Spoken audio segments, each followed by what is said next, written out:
You ask Tiger to calculate. This deals with linear inequalities with one unknown. The final result is k equal or smaller than 2. Let's solve it step by step.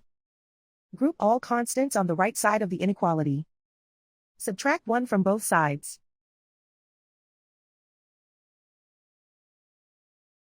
Simplify the arithmetic.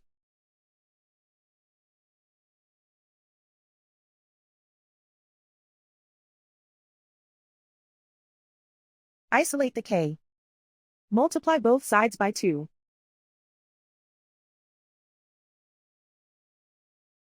Group like terms.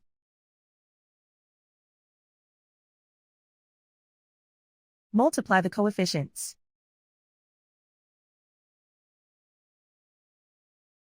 Simplify the fraction.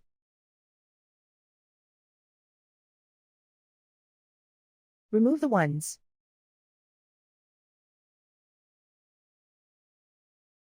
Plot the solution on a coordinate grid. And so the final result is k equal or smaller than 2.